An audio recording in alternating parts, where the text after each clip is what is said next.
Hey folks, it's your main man Ian. I'm here with Daisy May. Daisy May is an incredible dog and a dog with so much potential. When we have a dog that likes to play, or maybe a dog that tends to get obsessed with other tasks, and we have trouble getting them to focus on us, even if we have treats with us or even if we have food, it may be time for us to think about structured play as the answer to the question as to how do we get our dog's attention when we go places, how do we get them to like their commands and like doing what we tell them to do more than they already do. So here with Daisy May, I'm going to demonstrate for you a structured play session while at the same time talking about some of the reasons why we are going to do it the way we're going to do it. Okay, so first and foremost, when we're not playing with the dog, the toys are put away. It's okay if the dog has a Kong or something that, maybe a bone that they chew on, but the toys, the things that they play with, those are going to be put away. That's so that when we pull the toy out and then we say to the dog, hey, are you ready to play? They know that when we say ready to play, it's time to play, and that is their opportunity to play. And so let's go, let's play.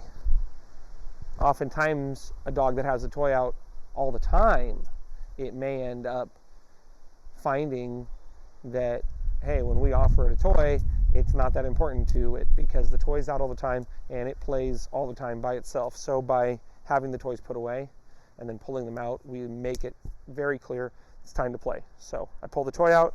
Hey, are you ready to play? She says, oh my gosh, she's ready to play. In this case, squeaky ball. Ooh, nice, good girl. So I'm going to play with the dog however they want to play, and I'm going to encourage them to express themselves through the gameplay. Whoa, what a good girl, huh? Nice, baby girl. Yes. Oh, look at you, you got the ball. I'm going to make sure to encourage them to play and just express themselves in this way, okay?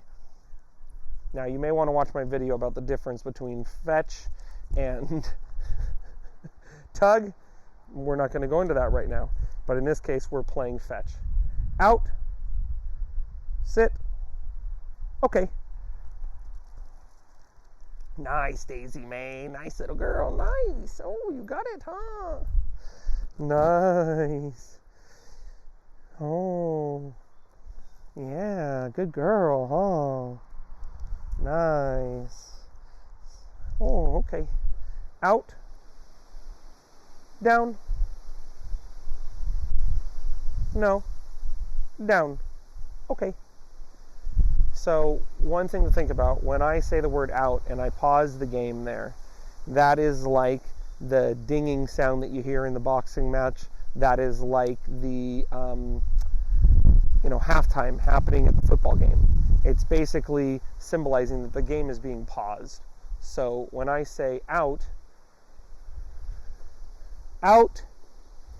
it's very important that the dog understands I'm not playing with them anymore. So I don't want to move the ball around because that might confuse them. I'm going to keep the ball or the toy still. Out, I've paused the game. Down, no, down.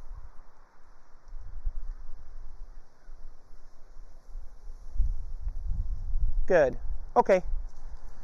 And when I say okay, that word marks the moment that the dog is doing what I want them to do perfectly and they are being released. So that is a terminal marker. You might want to look that word up. A terminal marker. It indicates it's the end of the command. Good job, Daisy. Nice. Good job. Out. Down. No. Down.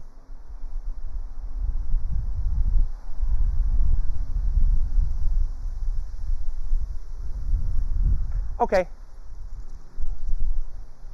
Nice, Daisy. Good girl. Yeah, good girl. Now, it's really important, folks, when you're playing fetch, that you're not using the out to constantly make the dog drop the ball or give the ball up to you. If you are, your dog may be wanting to play tug with you, or you may be playing in a way that's making the dog think that you're playing tug with them. So definitely watch that video about how to play tug with them versus how to play fetch that I put out on YouTube. Out, down, okay. So in that case, you can see I just took it back a step. Hey, no problem. She was maybe so excited about the ball, it was hard for her to lay down because the ball was up above. So by moving the ball down low, I was able to lure her in the same way I would with a treat to do what I wanted her to do. So now let's work on one last thing, and then I'll show you how we're going to end the gameplay. It's really important in the middle of gameplay, if the dog's tired, you can just hang out with them, let them enjoy possessing the toy, let them enjoy, you know, maybe even playing with it themselves. A lot of times the dog's just trying to take a break, and that's a time for us to just say, hey, yeah, that's okay. We can get really excited, then we can calm down a little bit, and we can then start playing again. Out. Let's go.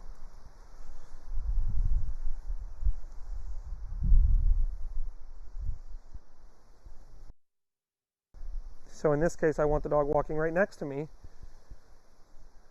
Let's go. Okay. So I'm going to say okay the moment that she's in the proper position. If I wanted her to hold that position, I would say good, and then I would say okay at the end. Let's go. Good. Good.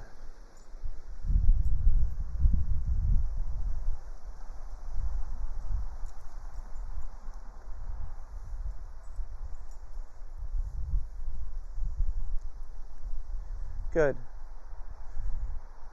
Good. Good. Okay. So you could see there, I only said good when she was in the position that I wanted her to be in, not when she was ahead of me going all crazy. Good job, baby girl. So now we're going to end the gameplay. I'm going to get down low here. I'm going to use a low, slow tone of voice here. Oh, what a good girl. Are we done? Yeah, we're all done. Yeah. What a good girl. So when we go to finish the gameplay, it's really important that we pet the dog and we touch them in a way that communicates to them, hey, we're done playing. We are now just taking a moment to celebrate what a good gameplay we had, how good of a job we did together. What a good girl. And during this time, if they want to possess the ball like she does, that's okay. The game's over. You know, we're all done. And I'm going to use that word, done. Yep, we're done. We're all done. Now, sometimes a dog might fight that, and they may struggle, and they may want to keep playing, and all we do there is we just reinforce the word done by using our body language, our tone of voice, maybe the training collar a little bit, and we just say, hey, no problem, we're done. And I find some dogs, although it may take a minute or two, eventually they understand, oh, we're just hanging out here, cuddling. Okay. Are we done? Yeah, we're all done. You did good, girl, huh? Oh, I'm so proud of you. So once we're done here, I am going to put the toy away eventually, but as of right now, I don't care that she has the toy because the game's over. Come on, let's go. We're all done. So she would walk off now, and you can see, follow me over here to the toy area. And we're all done.